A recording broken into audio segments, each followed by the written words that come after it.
आज भारतीय बाजारों में जिस प्रकार के हालात देखने को मिले हैं, दोनों ही साइड के एसएल होते हुए दिखाई दिए हैं। जिन्होंने पहले शुरू में बाई किया उनके एसएल होते हुए दिखाई दिए, फिर उसके बाद जिसने सेल किया उसके भी एसएल होते हुए दिखाई दिए और लास्ट में फिर से बाजार में सेलिंग के मूड माहौल में रहा। खुलने के साथ थोड़ा तेज़ खुला, उसके बाद लोअरी लेवल लगाए 700 के लगभग बाजार आया, फिर से ऊपर गया 900 तक गया, फिर से नीचे आया 700 का लेवल तोड़ा 620 के लगभग बाजार गया और फिर से रिकवरी लास्ट में 700 तक आती हुई दिखाई दी। तो भारतीय बाजारों का मूड माहौल बहुत बिगड़ता हुआ दिखाई दे रहा है। वॉलेटिलिटी चरम पे आती हुई दिखाई दे रही है। जब से एक्सपायरीज घट के 1 होती हुई दिखाई दी है, तब से ही भारतीय बाजारों के हालात बिगड़ते हुए ही दिखाई दिए हैं। निफ्टी के लिए बात करें तो निफ्टी यदि कल 23,500 के नीचे फिसलेगा तो आपको 23,265, 23,350 के सपोर्ट जोन मिलते हुए दिखाई देंगे।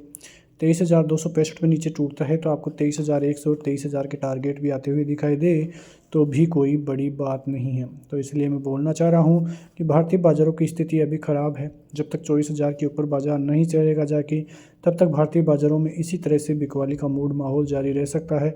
और यदि ये बड़े सपोर्ट जोन भी टूटते हैं तो फिर भारतीय बाज़ारों के लिए और भी दिक्कतें बढ़ती हुई दिखाई देगी। तो कुल मिला के देखें तो भारतीय बाज़ारों का हाल बिगड़ा हुआ ही आपको देखने को मिलेगा। एफआईआईज़ की तरफ से बात करें तो आज भी एफआईआईज़ की लगभग 1800 करोड़ से ज़्यादा की सेलिंग देखने को मिली है। डीआईआईज़ ने 2100 करोड़ का माल खरीदा है।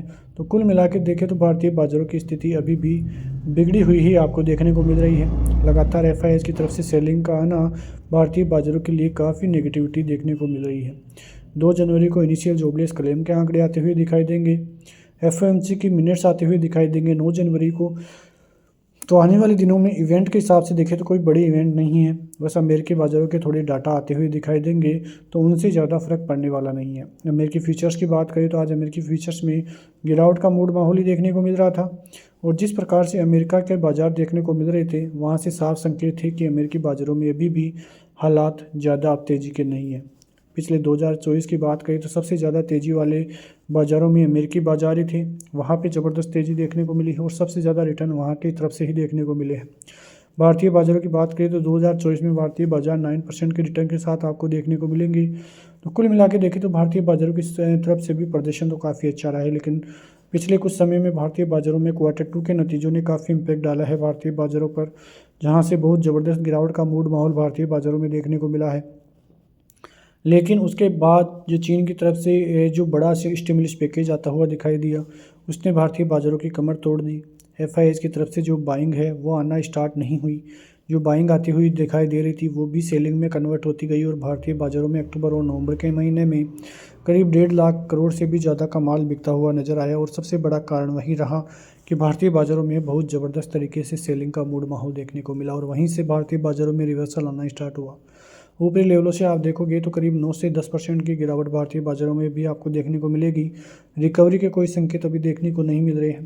बैंक निफ्टी की तरफ से भी यदि 50,800 के लेवल टूटते हैं तो आपको 50,650, 50,500, 50,400 तक के लेवल्स भी आते हुए दिखाई दें तो भी कोई बड़ी बात नहीं है। ऊपरी लेवलों तक जब तक बाजार 51,400, 51,500 के लेवल के ऊपर जाके नहीं ठहरेगा, तब तक कोई बड़े टारगेट भी आपको देखने को बाज़ार की तरफ से नहीं मिलेंगे। तो इन लेवल्स को ध्यान में रखिए, ज़्यादा कुछ करने की ज़रूरत नहीं है। यदि बजट से पहले स्टॉक वाइज आप डेटा देखो तो अच्छा खासा देखने को मिल रहा है, वहाँ पे आप एंट्री एग्जिट ले सकते हो। इंडेक्स से बच के रहे तो ही आपके लिए बहुत अच्छा होगा। ऐसी खबरों के साथ मिलते हैं नेक्स्ट वीडियो में, तब तक के लिए जय हिंद, जय भारत, वंदे मातरम।